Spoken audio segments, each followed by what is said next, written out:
سلامتان لێ بێبینەرانی ئەژادا شوێنەکەن گەشتێک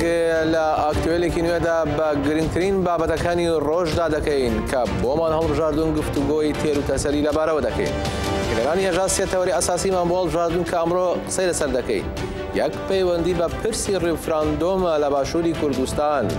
ئایا باشووری کوردستان ڕیفراندۆم بەرەو کوێی دەبا؟ کورد لەو پارچەی وڵاتدا داوای چی دەکەن؟ ڕیفراندۆم دەتوانێت چی لە هەوڵسەنگەکانی سیاسی و ئابووری و استراتیژی و ئەمنی ناوچەکە بگۆڕێت؟ بابەتێکی دیکە کە گفتوگۆ لەسەر دەکەن پەیوەندی بە گۆشەگیری سەر ڕێبەری گەلی کورد عەبدوڵڵا ئۆجەلانەوە هەیە کە گەیشتوۆتە ئاستێکی مەترسیدار و وەک چۆن پارێزەرانی دەڵێن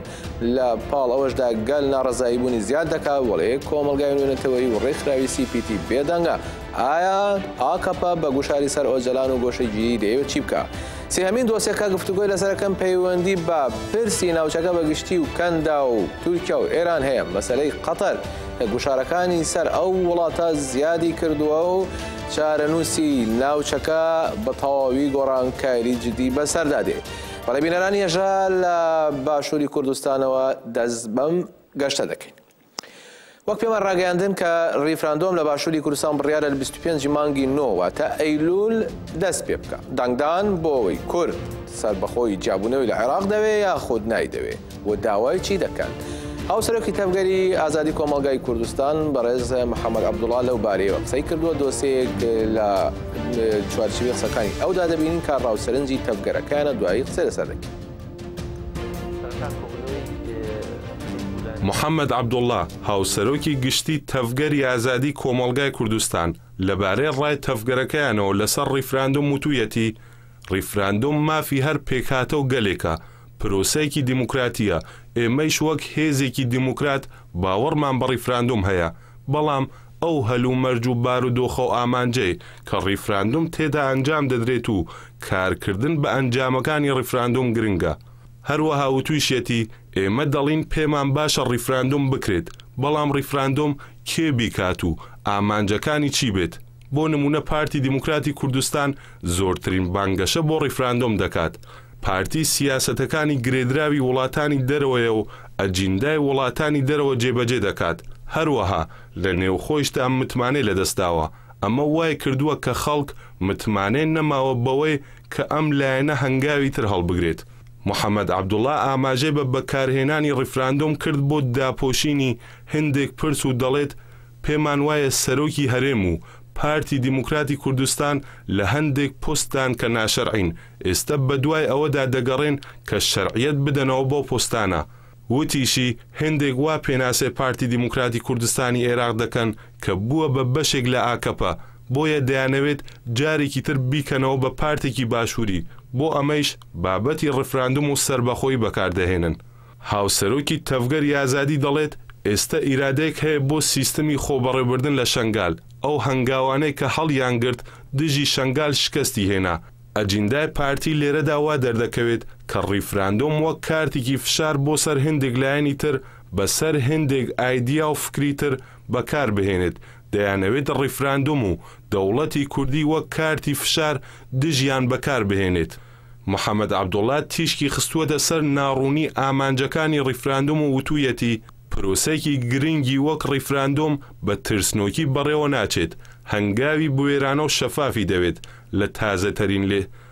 لە تازەترین لێدوانیدا هوشیار زێباری دەڵێت ئێمە ڕیفراندۆم دەکەین، بەڵام مەرج نییە بۆ سەربەخۆیی بێت، مەرج نییە ناوچە دابڕاوەکان بخەینەوە سەر هەرێمی کوردستان. ئەگەر بۆ ئەوە نییە ئەی بۆ چییە؟ لێرەدا بە ئاشکرا دیارە کە ئەم بابەتەوە کارتێکی فشار بەکاردەهێنن، دەچێتە بواری مزایدەیەکی حەزبی و شەخسی و بنەماڵەییەوە. لەبارەی ئەو هەنگاوانەی پێویستن بۆ ئەنجامدانی ڕیفراندۆم محەممەد عەبدوڵڵا وتی هێزی داگیرکەر هەیە لە هەرێمی کوردستان، دەبێت ئەو هێزانە بکرێنە دەرەوە کە تۆ نەتوانیت هێزی داگیرکەر لە خاکەکە دەربکەیت چۆن سەربەخۆیی ڕادەگەینیت. دووەم دەبێت هێزێکی نیشتمانیت هەبێت کە پێویستە هێزی پێشمەرگە بکرێتە هێزێکی یەکگرت و قەیرانی ئابووری دەبێت چارەسەر بکرێت. دەسەڵات بەرپرسیارە لە دروستکردنی. ئەگەر دەمانەوێت ئەم پرۆسەیە ببێتە پرۆسەیەکی خەڵک دەبێت لە پارلەمانەوە ئەم بابەتە چارەسەر بکرێت. شایانی باسە جگە لە بزوتنەوەی گۆڕان و کۆمەڵی ئیسلامی لایەنەکانی تر هەفتەی ڕابردوو لە کۆبوونەوەیەکدا لە پیرمام بڕیاریاندا ڕۆژی 25 ئەیلولی ئەمساڵ ڕیفراندۆم ئەنجام بدرێت.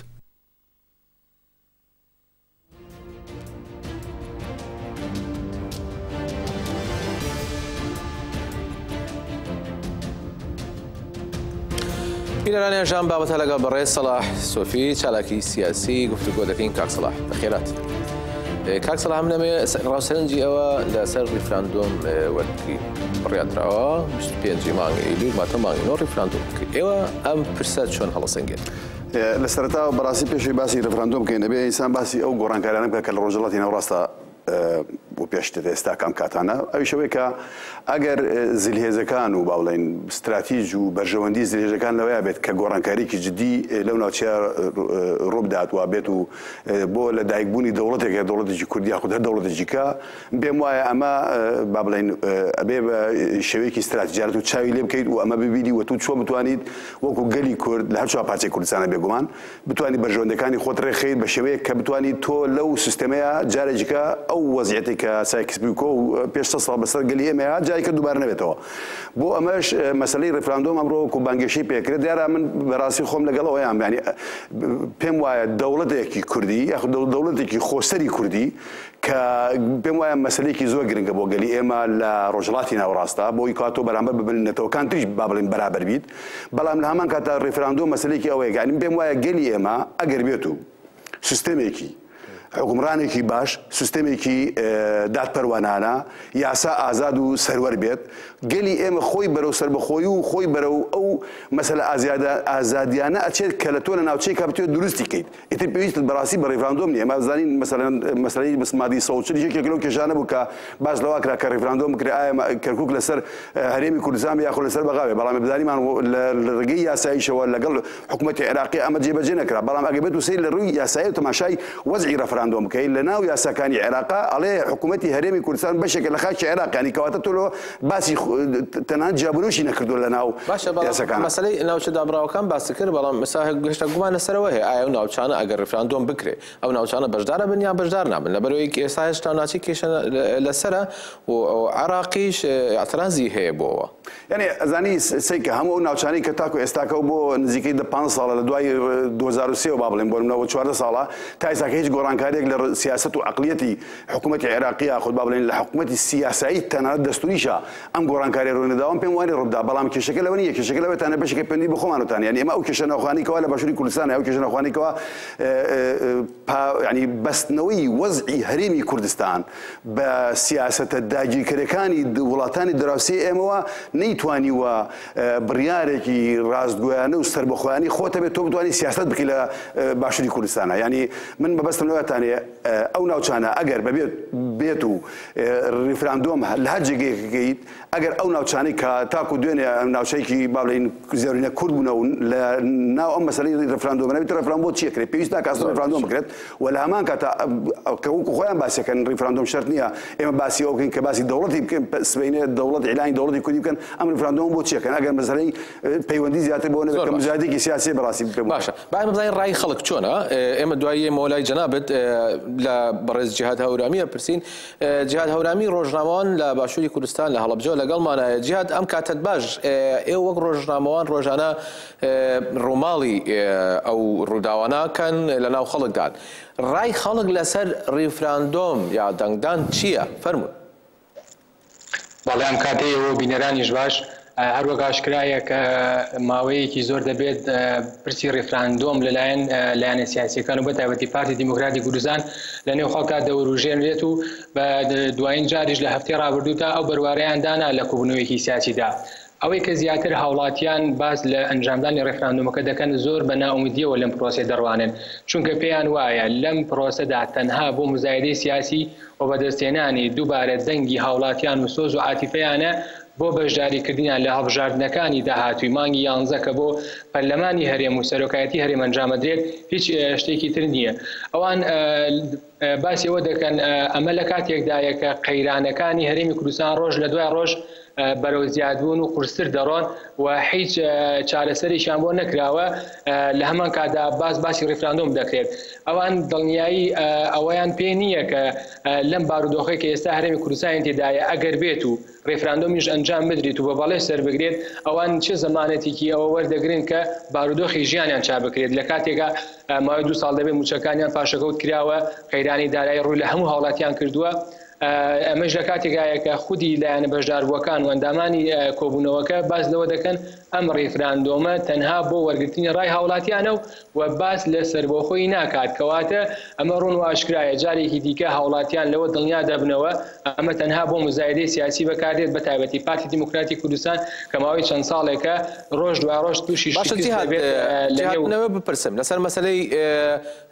ئاواکردنەوەی با بڵێن کارەکردنەوەی پەرلەمان ڕای خەڵک چیە چونکە هەندێک بۆ چوونیش هەیە کاڵەن دەبێ پەرلەمانکارا بکرێتەوە پاشان ڕێفراندۆم کرێ خەڵک لەو بارەوە چیڵێ بەڵێ بە هەمان شێوە ئەمە لە کاتی پاخستین پەرلەمانیژە هەر لەو ڕۆژەوە تاوەکو ئێستا هاوڵاتیان ڕۆژانە داواکاریان پێشکەش کردو بۆی کە پەرلەمان کارا بکرێتەوە چونکە مەرجعی هەموو دەرکردنی یاسا و ئەنجامدانی ڕێفراندۆم و پرسی هەڵبژاردن دەبێت لە ڕێگەی پەرلەمانەوە ئەنجام بدرێت کە پەرلەمان بە دەنگی گەڵ هەڵبژێراوە ئەوان ئەوە دەڵێن ئەگەر ڕێفراندۆم گەڕانەوە بۆ ڕای خەڵک ئەی باشە خۆ پەرلەمانیش گەڕانەوە بۆ ڕای خەڵک بە ڕای خەڵک هەڵبژێرا ئەی بۆچی پەرلەمانیان پاخست کەواتە ڕێفراندۆمی شتێک لەوە زیاتر نابێت کە پەرلەمانیان بەهێزی سەربازی داگیر کرد و پەکیان هەست بۆیە لە پاڵ داواکردن بۆ ئەوەی کە ڕێفراندۆمەکە ئەنجام نەدێت لە هەمان کاتیشا داوا دەکەن پەرلەمان بە زووترین کات کارا بکرێتەوە بۆی هەم کێشەکانیان چارەسەر بکرێت و هەم پرسی ڕێفراندۆم و هەڵبژاردنیش لە ڕێگەی سەرۆکی پەرلەمان و لە ڕێگەی پەرلەمانەوە ئەنجام بدرێت بۆی نەبێت ئەگەر بکرێت جیاد زۆر بە کورتی تەنها ئەوەم پێ بڵێ ئێستا بارودۆخی ئابووری و مەعیشی خەڵک چۆنە بە تایبەت کە ڕەمەزانە ئەگەر بکرێت بە کورتی ئەمەمان پێ بڵێ بەڵێ هەروەک ئاشکرایە لەم مانگە ڕەمەزانیشە بە تایبەتی بارودۆخی ژیانی هاوڵاتیان زۆر قورس بووە لەم چەند ڕۆژە ڕابردایمە چەند راپۆرتێکمان تۆما کرد لەناو خەڵکە باسییان لەوە دەکرد کە بەهۆی دواکەوتنی موچەکانیان بەهۆی پاشەکەوتکردنی وەرنەگرتیان ئەوان توانای کڕێنی شتومەگە پێداویستەکانیان چجای ئەوەی کە بتوانن ژیانی ئاسایی خۆیان بەڕێوەبن قەیرانی دارایی کاریگەری لەسەرەوە کردووە کە زۆربەی هاوڵاتیان نەتوانن بە جۆرێک لە جۆرەکان ژیانی ڕۆژانەی خۆشیان بەڕێوەبن ئەوەی کە بتوانن پرۆژەیان هەبێت یاخۆ بتوانن کارێکی دیکە ئەنجام بدەن و ڕۆژ لە دوای ڕۆژ بارودۆخەکەش بەرەو قورستر دەڕوات و بێئومێدن لەوەی کە حکوومەتیش بتوانێت لە زووترین کاتدام قەیرانە بۆ چارەسەر بکرێت و تەنها باز لەوە دەکەن کە پێویستە لایەنە سیاسیەکان بۆ گەڕانەوە بۆ خزمەتکردن بە هاوڵاتیان واز لە ململانە سیاسیەکان بهێن و هیچ پرۆسەیەک بۆ مزایدەی سیاسی بەکار نەهێنن. زۆر سپاس جیاد هەورامی ڕۆژنامەوان لە باشووری کوردستان هەڵەبجە لەگەڵ مەڵاوی سپاس بۆ زانیاریەکانت. سپاس بۆ ئێوەش. سپاس کاک سەلاح مەسەلەی خەڵکی گوێت لێیە خەڵک دەڵێ کێشی ئابووری هەیە شتای برسیمانە گیرفانمان بەتاڵە ڕێفراندۆم بە چی بکەین یعنی مەبەستیانەوەیە ئایا تۆ پێ دوایە هەر ئەم بەڕێوەبەراتی کە ئێستا هەیە هەم دەسەڵاتداری کە ئێستا هەیە ئەگەر ڕێفراندۆمیش بکەن ئەگەر جابوونەوەش دروست بێ هیچ ئەوەسی خەڵک ئەگۆڕێ یا خەڵک بۆچی هێندە ناڕاستیە ئەزانی ئەگەر سیستێم لە باشووری کوردستانە بە شێوەیەکی گشتی یەک ریفۆرمێکی سیاسی لە باشووری کوردستانە نەیەتە پێش و من پێم وایە بەڕاستی بێ هێزگەلێکی تازە لە باشووری کوردستانە بێتە پێشەوە و بتوانێت گۆڕانکاریکی جەزری لە ڕۆژهەڵاتی لە باشووری کوردستانە بکات چونکە ئێمە بمان دەرکەوت لە ماوەی ئەم چەند ساڵەیە ئەم حیزبانی باشووری کوردستان بەڕاستی هیچ کاتێک نەیانتوانیوە نە یاسا سەروەر بووە نە پەرلەمان سەروەر بوو ئازاد بووە ینی هیچ شتێکی مؤسساتی لە باشووری کوردستان ئێمە دروست نەبووە لەبەر ئەوەشە خەڵک بێ ئومێدا و هەموو ئەو سیاسەتە چەوتە ئابووریانەی کەوا تورکیا پەرکێشی پارتی دیموکراتی کوردستانی کردووە جارێ بە 50 ساڵ عقدی لەگەڵ دەوڵەتی خودی تورکیا خۆی و جارێکی ئەمەی کۆتاییش کە بردننی حکوومەتی بەناو حکوومەتی هەرێمی کوردستان بۆ رووسیا و بۆ ئەویکەوە ئەو چەترە ئەوروپی ئەمریکا لەسەر کورد لابەرێ جارێککە ئەچی ئەو پەیوەندیا کات لەگەڵ وڵاتێک وەک وڵاتی رووسایە یعنی ئەو کێشانەی تورکیا خۆی لەگەڵ کێشەکانی دەوڵەتی تورکیا و بەتابەتی ئاک پارتیا پارتیش بەڵکەش کردووە بە بۆنەی پارتیژەوە هەموو باشووری کوردستان پلکێشی ئەم کێشانەی خودی تورکیا خۆی کراوە لەبەر ئەوەیە تۆ هەرچ هەڵوێستێکی ئابووری یاخود هەڵوێستێکی سیاسی لە باشووری کوردستانە بێگومان بتوانێتەوە کاریگەری لەسەر خەڵکدانا یعنی لەبەر ئەوەیە گۆڕانکاری ئەمەیە من پێم وایە ئەگەر پێش ئەوەی باس ڕیفراندۆم بکرێت سێ مەسەلەی زۆر گرنگەیە کە ئەبێ بکرێت لە باشووری کوردستانە و بە تایبەتی من ئەم قسەیە بە تەواوەتی ڕوبەڕووی پارتی دموکراتی کوردستانەکەمەوە یەک لەوە ئەوەیە کە تۆ سەروەری پەرلەمان و ئازاد ئەنیێزانی چۆن ئەگەر پەرلەمان ئازاد نەکرێت جارێکیکە پەرلەمان جارێکە کارا نەکرێتەوە یاسا سەروەر نەبێت دەوڵەتی مؤسسات دروست نەبێت هێزی سەربازەکان بێلایەنە نەکرێن هەموو ئەمەی مەسەلەیەکی گرنگە دوو ئەبێت تۆ هەموو ئەو ئابووری و سیاسی نیکەوا لەسەر ڕۆژئاوای کوردستان کراوە بە ڕێنمایی دەوڵەتێکی داگیرکەری توریک بۆ تۆ مزبەقێتت ئەقل لای هیچ نەبێت لای خەڵکی باشووری کوردستان ڕاستگۆ بێت لای خەڵکی پارچەکانی دیکەی کوردستان ڕاستگۆ بێت ینی کۆمەڵی کاری سیاسی بێت تۆ لەژێر چەتری دەوڵەتی تورکیا بیتە دەرەوە پارتی دموکراتی کوردستان بۆی کوا خەڵک بڕات بە سیاستەکان تۆ بکە لەبەرەوە هەموو سیاستەکانی پارتی دموکراتی کوردستان جێگەی ئەلامی ئیستیفامە بەڕاستی زۆر باشە پێشەوەی من دەربازی دۆسیەیەکی کە بم کە بابەتێکی کەمان هەیە من ئەمە دوایین پرسا لە ئێوە بکەم ئەمەمان پێ بڵێن چەندی ئێوە لەو باوەڕ دەپان ئێمە هەموو کورد ئەڵێت ئێمە لەگەڵەوەین کورد خاوەن کیانێکی خۆسەر و سەر بەخۆی خۆی بێ بەڵام لێرە بازەوە دەکرێت کە ئەم مەسەلەی ڕیفراندۆم وەکو کارت بەکارهێنرێ ئێوە چەندێ لەگەڵ ئەو بۆچوونەدا من بێگومانم کە ئەمە وەکو کارت بەکارهێنرێت چونکە لەبەر بۆش ئەڵێم بەکاربێت ئەگەر پێش هەڵبژاردنەکان هەڵبژاردننی پەرلەمان هەڵبژاردننی سەرۆکایەتی ئەگەر بێت و پەرلەمان کارا بکرێتەوە ئەگەر بێت و بەوار بۆ بدرێت کە دەوڵەتی ینی وە بڵین سەروەری بگرێتەوە بۆ حکوومەت و یاسا و هەموو شتەکان جێبەجێ بکرێت ئەو جا بڕۆن هەڵبژاردن بکەن ئەمە پێم وایە شتێکی تەواو ڕاستگۆیە بەڵام مادام دێن مەسەلەی ڕیفراندۆم لە هەمان کاتە هەڵبژاردننی سەرۆک و هەڵبژاردننی پەرلەمان ئەو کاتە دێ پارتی لە کاتی هەڵبژاردنەکانە بانگێشی هەڵبژاردنەکانە ئەڵێ ئەوە منم داوای سەر بەخۆی کوردستانەکەم ئەو من داوام ڕیفراندۆمەکەم دێ لێرە دەنگ کۆکاتەوە بۆ کێ دەنگ کۆکاتەوە بۆ پارتی بۆ سەرۆکایەتی هەرێمی کوردستان و دەنگ کۆکاتەوە بۆ ئەندامانی پەرلەمانی کوردستان لەبەر ئەوە مەسەلەکە جێگەی ئەلامی استیفام زۆر باش یعنی نەتیجە کورد هەمووی لەگەڵەوەیە کە ڕیفراندۆم هەبێت کە جددی بێت و نەتیجەیەکی یا ئەنجامێکی جددی لێ بکەوێتەوە بەڵام وەکو کارتی سیاسی بەکار نەهێنرێت زۆر سپاس کاک سەلاح سۆفی چاودێری سیاسی کە لامانیوە سپاس دەکەم بینەرانی هێژایمە دەربازی بابەتێکی تر دەبین لە گشتی کە چوارپارچەی کوردستان بەخۆیەوە پەیوەندیدارەکە ئەویش گۆشەگیری سەر ڕێبەری گەلی کورد عەبدوڵڵا ئۆجەلانە کە ماوەیەکی دوور و درێژە هیچ هەواڵێکی لەبارەوە نازانێت هەڵبەت نیگەرانیەکان زیای کردووە و باز لە کۆمەڵی مەترسی دەکرێت ئێمە دۆسیێک لەو بارەیەوە بینین و دوای لەگەڵ پارێزەرێکی ڕێزدار ئۆجەلان قسە دەکەین لە ساڵی 2011ەوە گۆشەگیرکردنی ڕێبەری گەلی کورد عەبدوڵڵا ئۆجەلان هەنگاو بە هەنگاو قورستر بووە لەو بارەوە پارێزەر ئەرەن کەسکین لە وتوێژێک پێنجشەممە بۆ ئاژانسی دەنگ و باسی فورات دەڵێت کە گۆشەگیری لەو ڕۆژەوە دەستی پێکرد کە ئۆجەلان هێنرایەوە بۆ تورکیا و لەو کاتەوە تا ئێستا هەر قورستر بووەتەوە بە گوێرەیە و پەیمانی نێودەوڵەتیەی تورکیا واژۆی کردوون گۆشەگیرکردنی ئۆجەلان نایاساییە هەم بە گوێرەی مافە نێودەوڵەتیەکان و هەم بە گوێرەی مافە ناوخۆییەکان نابێت هیچ بەربەستێک بۆ سەردانی ئۆجەلان لە ئارادا بێت پارێزەر ئەرەن کەسکین دەشڵێت ماوەیەکی زۆرە کە ڕێگە نادرێت بە خێزان و پارێزەرانی ئۆجەلان کە سەردانی بکەن ناکرێت کەسێک لە چوارچەوەی ماف و یاساکان جیا بکرێتەوە ئەو گۆشەگیرکردنە بە هۆکاری سیاسیەوە ئەنجام دەدرێت و دەوڵەتی تورک چونکە نایەوێت چارەسەریەکی ئاشتی خوازانە بۆ پرسی کورد بکات گۆشەگیری سەر ئۆجەلان قورستر دەکات ئەرەن کەسکین ئاماژەی بەوەش داوە کە ئۆجەلان کەسێکی ئاسایی نییە ئەو ڕێبەرایەتی میلیۆنان کەس دەکات ئەگەر تورکیا وا بە ئاشکرا و واژۆیەی خۆی لەژێر پەیمانە نێودەوڵەتیەکان کردوویەتی پێشێل دەکات پێویستە وڵاتانەی دیکە کە ژێرە و پەیماننامەیان واژۆ کردووە بێدەنگ نەبن بەڵام لە ئاستی نێودەوڵەتیدا بەرامبەر بە گۆشەگیرکردنی ئۆجەلان بێدەنگی هەیە ئەو پارێزەرەی مافەکانی مرۆڤ باسی لەوەش کرد کە CPT ناتوانێت بە شێوەیەکی ئازاد لە بەرامبەر گۆشەگیرکردنی ئۆجەلاندا بجوڵێتەوە و ڕۆڵ بگێڕێت دژی گۆشەگیرکردنی بەڵام ئەرکی ئەوان و هەموو ڕێکخراوەکان لە شێوەی ئەوان ئەمەیە کە پشتگیری یەکدی بکەن بۆ کۆتایی هێنان بۆ دۆخەی لە ئیمرالی هەیە چۆنکە گۆشەگیرکردنی ئۆجەلان بە واتای پێداگیریکردنە لەسەر شەڕ کوردان لە بەرامبەر گۆشەگیری ڕێبەری گەلی کورد عەبدوڵڵا ئۆجەلان بێدەنگ نابن و ڕۆژانە لە کوچە و کۆڵانەکانن دوێنێ لە شاری عامودەی کانتۆنی جەزیرەی ڕۆژاوای کوردستان سەدان کەس بۆ ئازادی ئۆجەلان ڕێپێوانی بە مەشخەڵیان ئەنجامدا زۆربەی چالاکوانان ژن و جەوان بوون بە ڕێپێوانەکەیان گۆشەگیری ئیمرالیان شەرمەزار کرد لەوێ نوێنەری کۆنگرێس ستار منەوەر خالید قسەی کردووتی پێویستە ژنان بۆ ئازادی ئۆجالان تێکۆشانی مەزن بکەن چونکە لە سایەی فەلسەفەی ئۆجالان ژنان ئازاد بوون و گەیشتوونەتە ئەم ئاستەی ئێستا.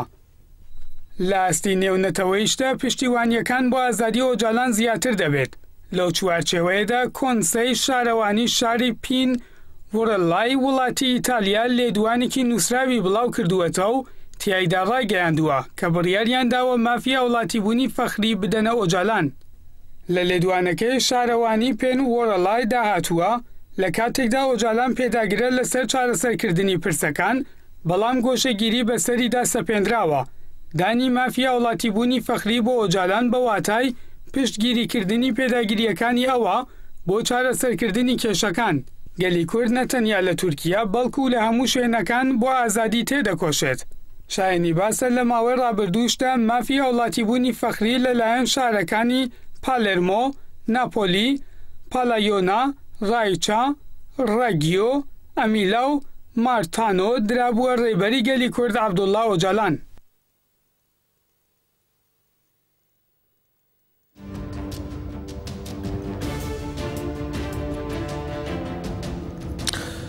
ئەم بابەتە لەگەڵ بەڕێز شیناسی تور پارێزەری ڕێبەری گەلی کورد عەبدوڵڵا ئۆجالان شرۆڤە دەکەین. بەڕێز شیناسی تور دەمباش ئەم دخوازین لەسەر ڕەوشی ئۆجالان ژوە ببیستین نەها تێ باسکردن و ئیدی ڕەوشی ئیمرالی و هەیە ئەو ژی وەکی ئیعدامە یعنی ڕەوشێکی ئەو قاز مەترسیدار هەیە گەلۆ؟ سبا بەڕێز وەک پێزانین بەڕێز ئۆجالان مێزی 19 ساڵە لێ گراوە ئیمرالی بتەنێ پێگرتن لێبەرێ تەمێ بووناوی و تەجریدکردنا بەڕێز ئۆجالان دەم بدەم بگران دەبێ دەم بدەم هەنێکی بیشی تێبەک دەبێ لێبەرێ ئەو تەمێ داویێ هەیە 2011 مەهاتمەیە هەیە نوازە ئەم پارێزەری وەک پارێزەری وینابیدن هەری داوێژی برای وی مەمەد ئۆجالان پشتی گرەوە برشی بودێکی بودێکی وی دەنێشوندە بە تایبەتیژی پشتی داربەیە پازێ تێگمەهێ یا ساڵێک بەرێ پێکاتی تو ئاگاهی بەژێ دەستاندیە ئەو تەجریت دوێژم بچەنا سەرێ خوێ واتەیە وی هەرگەدیشە گرانتر دەبێ و پراتیکا وان دەژی وەک بێژن تو ئاگاهیە نەستاندن فیزیکی و ڕایەدارە گوتنێوان بێژن ڕێیا ماڵباتێ و ڕێیا پارێزەرە تو ئاگاهی بە نەستاندیە بوێ ڕەنگیژی دخوازن بە هەر ئاوایی بێژن تندەکردنا بەڕێز ئۆجالان بینن ڕۆژەوێش خۆ بەرێژی وان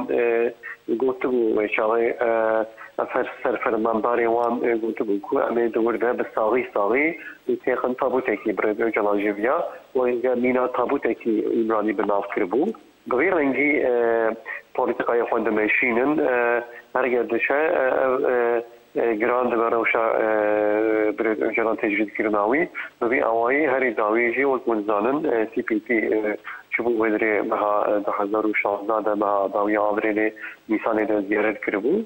لێبەلێ راپۆرا CPTش عادی تورکیەوە هینا نهاتیە قبولکردن بۆگە بێ وەشاندنش بەربەیەکێ ئەم بەخەتەرەیەکی ببینین دەوێ مەترسیامە ئەوە کو کاگەردەوە چما ئەوێ راپۆرێ ناوەشینن ئەوێ راپۆرێ بچێ هەیە نزانم بەرەوەیەکێ لێبەلێ دەولەتا تورکیە زانە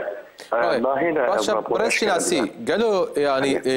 ئەم دبینین بێدەنگێک ژ ئاسی نێنەوەتەوەیی هەیە تایبەت مەسەرەن CPT تو گوتنێکی وان وینی نەژوی ئالیدا کۆنسەی ئەوروپا ژی لەسەر مەسەرەی تجرید تەمام بێدەنگی هەڵبژاردووە چما ئەو قاز بێدەنگی هێنا؟ بەڵێ لە پرۆسەدورا CPT-دا راپۆرا خۆ ئەشکەرە دەکە و پاشێ دشینە ئەو جێگە زیارەت کردیە گرتێگە ئەوژی ئەبێژە جێ ئەولەکاریە قەنەقۆڵێ وێ درێ جێگە زیارەت کردیە راپۆرا خۆ ئەشکەرەکە دەدا ئەو دەولەتە ئەو دەولەت دەستوری نەدە نەکە راپۆرا خۆ ئەشکەرە بکە بوەشینە لێبەلێ پاشێ هەگە ئەو دەولەت دەستوری نەدە و هەوجەداری و CPT گوتیە و نێوان خانانە ڕاست بکەن وان شرت و مەژەنە ڕاست بکەن ئەگە وەستە پێک نەینە وەی چاڵێ CPT ئاگاهی ئاگاهدار دەبێ قۆنسەی ئەوروپا قۆنسەی ئەوروپا و پێزانین وەرگانێکە نۆ مینا CPT وەرگانێک سیاسیە بریاری وانجی سیاسی نە بەوێ ڕەنگینە بين بوناوان جبر او كي خمسارية سياسات أوروبا قوتي أوروبا جي وتزامن دولة أوروبا بيكتين بيجن وزير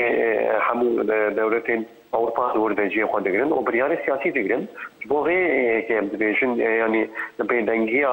قوتي أوروبا جي واتها أوكو وان بوليتيقيا أي تجيتا سربريد أجرام تنكرن أوي يتجران بله برئیس شناسی تور پارێزەری ڕێبەری گەلیکۆر عەبدوڵڵا ئۆجلان سپاس بۆ تەبلی بووناوە. سپاس.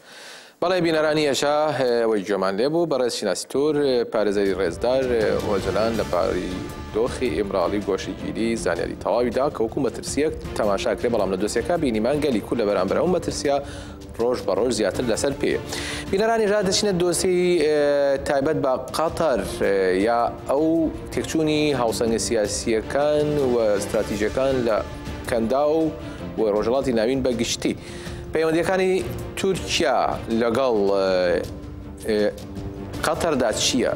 لەبەرەوەی تورکیا بەرگری لێکە دۆسیەکە بینین و قسەی لەسەرەکە. ڕەجەب تەیب ئەردۆغان بەمبەستی ڕاکێشانی سەرمایە وڵاتانی عەرەبی هەموو سەرچاوە ئابوووریەکان و ژێرخان و سەرخانی وڵاتەکەی کردوێتەوە. مێردنشینی قەتەر لە دوای تێکچوونی پەیوەندی دیپلۆماسیەکانی لەگەڵ 7 وڵاتی عەرەبی ئێستا ڕوبەڕووی زەحمەتی مەزن بووێتەوە. بۆیە لە بەرامبەردا هەوڵی بەگەڕخستنی سەرمایە گوزاری گەورەتر دەدات لەگەڵ تورکیا. قەتەر لە جیهاندا لە بواری بیناسازی، پیشەسازی، گەشتیاری، وزە هەتا بانگگوزاری خاوەنی 335 میلیارد دلار سەرمایە کە دەکاتە 14هەمین سەرمایە جیهانی. داهاتی تاگ لە وڵاتی قەتەر ساڵانە 74600 دلارە. بەگشتی نزیکە لە 100 وڵاتی جیهان قەتەر سەرمایە گوزاری دەکات. تورکیا حوتمین وڵاتە کە زۆرترین سەرمایە گوزاری لەگەڵ قەتەردا هەیە، کوێ گشتی ئەو سەرمایە دەکاتە زیاتر لە 18 میلیارد دلار.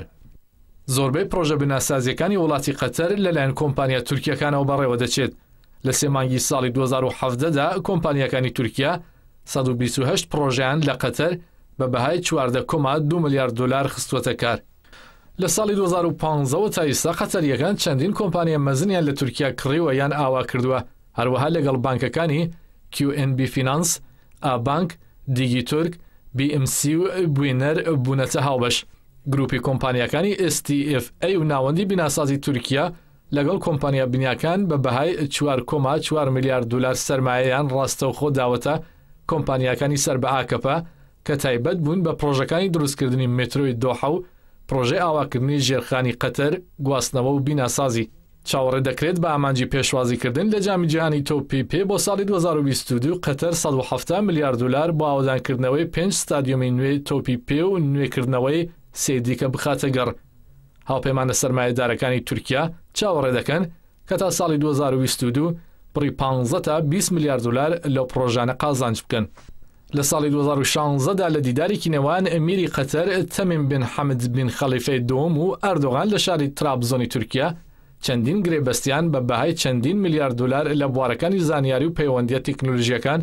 گومرک و چەندین بواری دیکە ئەواژۆ کرد.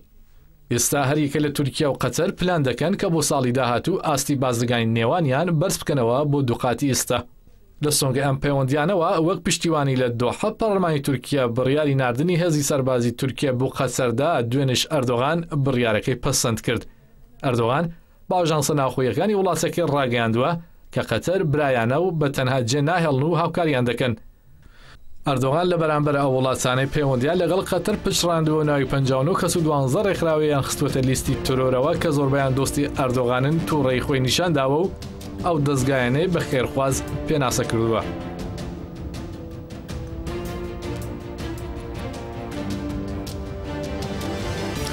بەڵێ بینەرانی هێژا بە ڕێز نیاز حامید نووسەر و چاودێری سیاسیمان لەگەڵە لەو بارەیەوە قسەی لەگەڵ دەکەین. کاک نیاز ئەم کاتتان باش، ئێوە چۆن دەڕوانە ئەو گەماروی خراوەتە سەر قەتەر و تێکچوونی پەیوەندیەکانی بەشێک لە وڵاتانی عەرەبی لەگەڵ قەتەردا دوای هەڵبەتێنە سەر مەسەلەی تورکیا و گرێدانی بە تورکیاوە فەرموو. پێشەکەی سلااوم هەیە بۆ ئێوە بۆ بینەرانی خۆشەویست پێشەوەی وەڵامی ئەو پرسیارە بدەمەوە کە بۆچی ئەو گەمارۆ خراوەتەوە سەر قەتەر دەبێ دیارە هۆکارگەلێک هەیە و زیاتر لە ڕووی استراتیژیەوە ئەگەر بمانەوێ شیکارێکی بۆ بکەین دیارە پەیوەندی بە هێز هەیە هێز وەکو دیارە پۆڵینیش دەکرێت هێزی ینی سەربازی و هێزی نەرم ئابووری و هەروەها هێزی ئەو هێزەی کە لە دەرەوەی ئستاتوی دەوڵەتەکاندا هەیە لە ڕۆژهەڵاتی ناوین ینی پاشەوەی کە ئەمریکا ئەگەر زۆر دوور نەڕۆین بۆ نەگەڕێنەوە بۆ مێژوێکی دوور پاشەوەی کە ئەمریکا لە 2011 لە عێراق دەرکەوت بۆشاییەک دروست بوو لە ئەو ساتیۆ دەوڵەت نەتەوانەی کە لە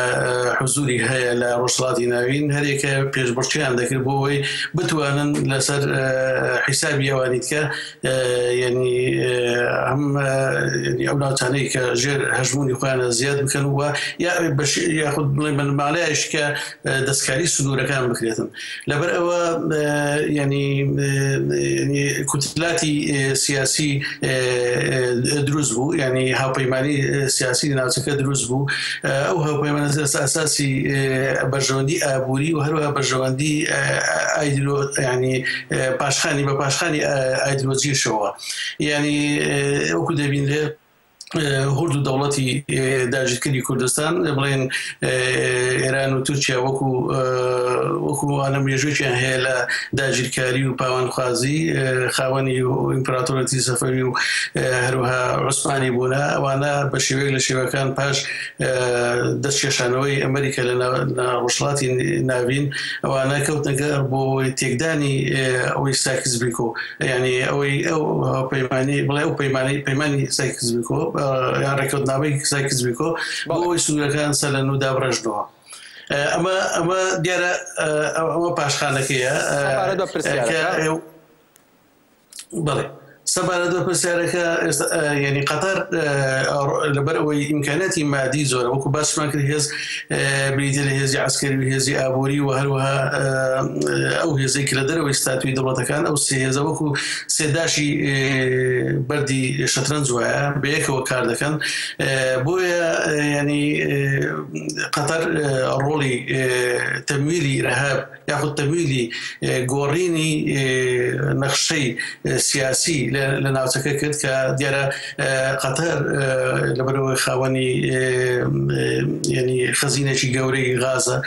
دەویست لە ڕێگای سووریاوە بگاتە تورکیا و ئەوروپا بەڵام تەمان ئەوە ینی ئەوە سەری نەکرد و ئەوەی کە هۆکاری سەرنەگرتەکەش دیارە هۆکاری گەلێکی زۆر هەیە کە دەتوانین دواتر باسی بکەین باشە سەبارەت بە دوو هێز لە هەرێمەکە بە تایبەت پشتیوانی لە قەتەرەکەن دایانەیە وەکو کۆڵەکەیەک بن کە ڕای بگرن نەکەوێ تورکیا و ئێرانە ئێمە دۆسێکمان هەبوو کە ڕاستە پەیوەندیشی قوڵی ئابووری چەند ملیار دۆلاری لە نێوان تورکیا و قەتەردا هەیە بەڵام ئایا ئەم مەسەلە تەنها پەیوەندی ئابووریە یاخود کۆڵی پەیوەندی سیاسی و ستراتیژی جیاواز ئەمنیش هەیە لە نێوانیانە دیارە پاش ئەوەی کە ترامپ هاتە ناوچەکە لە ناوچەکە توانی ینی تەبەن استراتیجێتی ئەمریکا ینی لەگەڵ بۆ دەستەبەرکردنی ئەو استراتیجە پێویستی بە تەکتیکە و ئەو تەکتیکە لە کۆبوونەوەکەی کە پاشاتنی بۆ ڕیاض لە ینی شانشینی سعودی لەوێدا پاشەوەی کە هەموو سەرۆک دەوڵەتەکانی عەرەبی ئیسلامی کۆکردەوە لێدا ینی توانی دەوڵەتەکان دابەش بکە بەسەر سێ گروپەوە گروپەکەوانەیەکەوە ینی ئەوانەی کە لە دەوری فەلەکی سعودی دەسوڕێنەوە ئەوانەی کە لە دەوری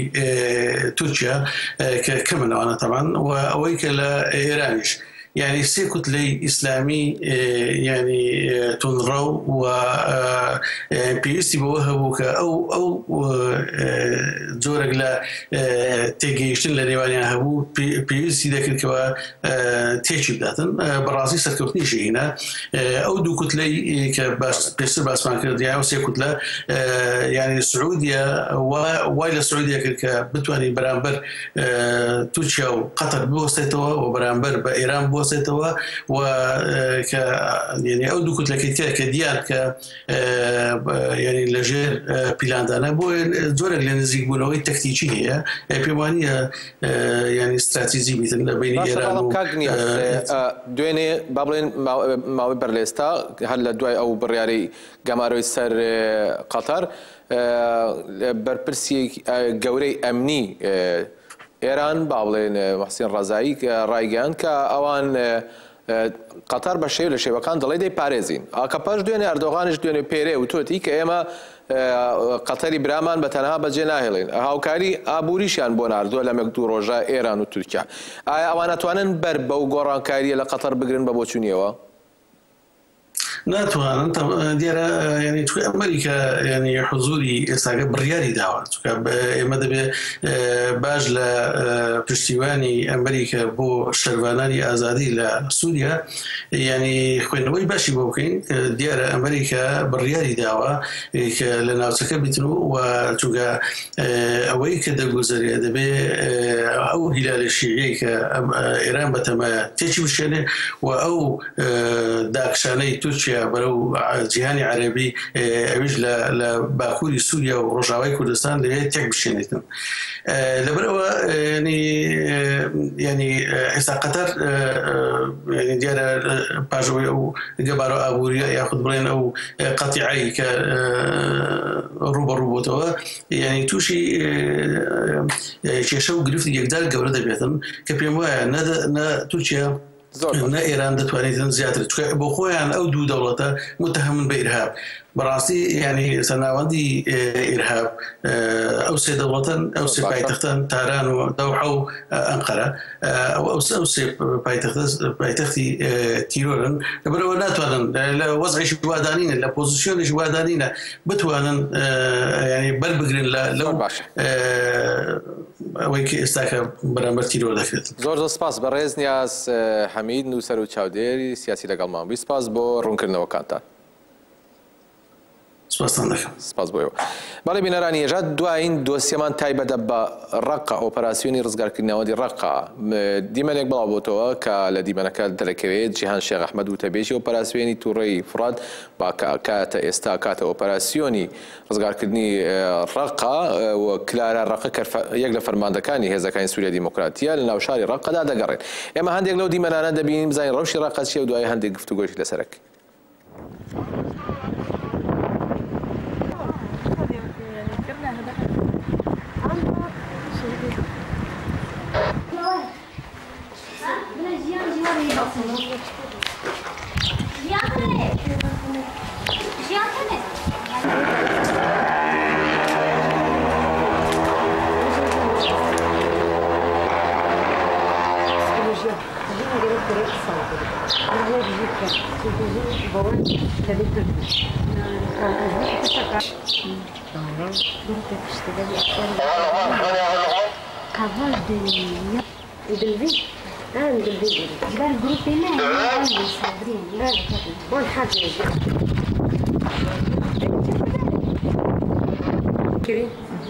قلت لنا تشمكش لان هاوي البروجا ولا افتبه او better we can't go to the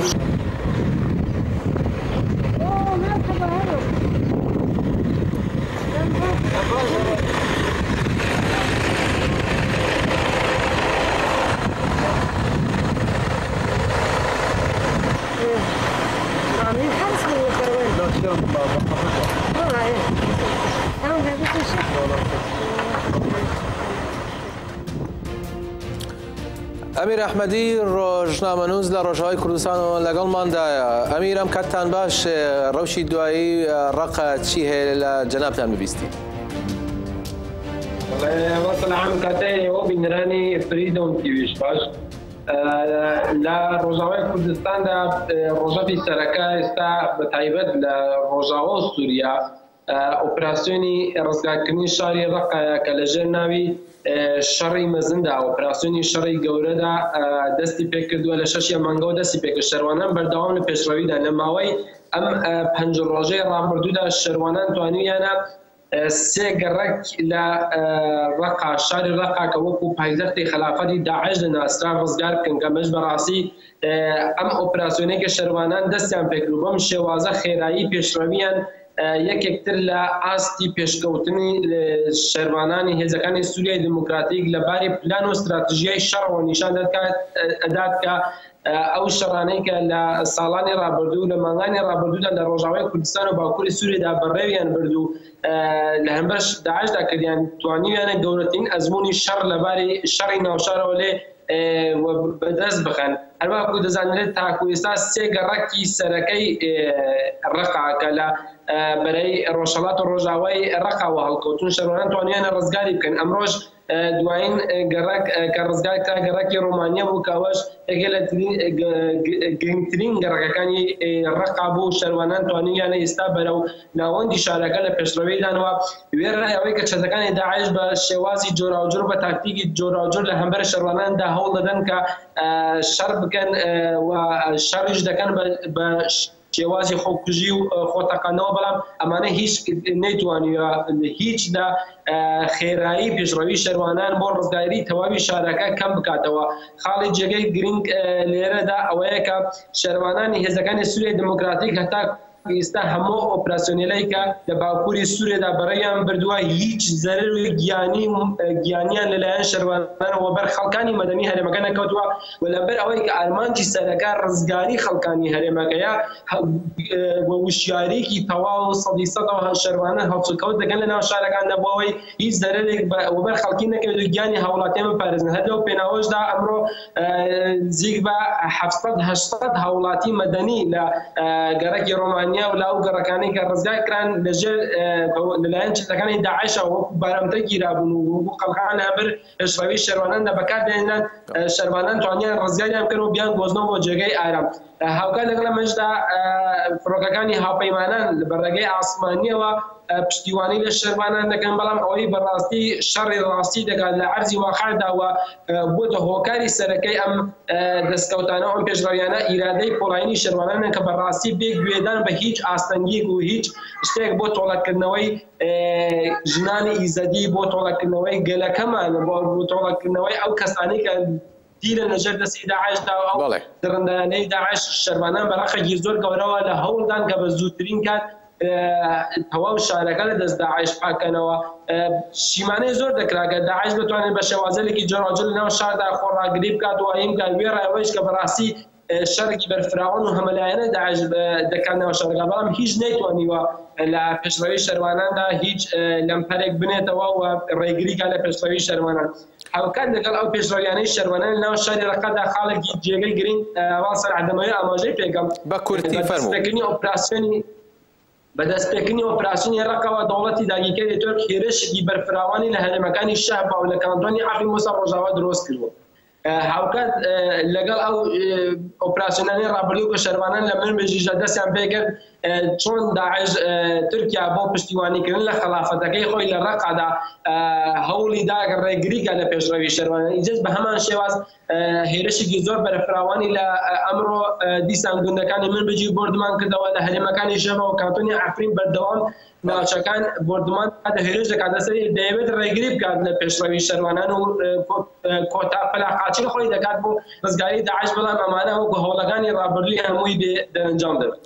زۆر سپاس ئەمیر ئەحمەدی ڕۆژنامەوە لە ڕۆژاوای کوردستان و لەگەڵ ماوی. سپاس بۆ زانیاریەکان. سپاس. بەڵێ بینەرانی هێژا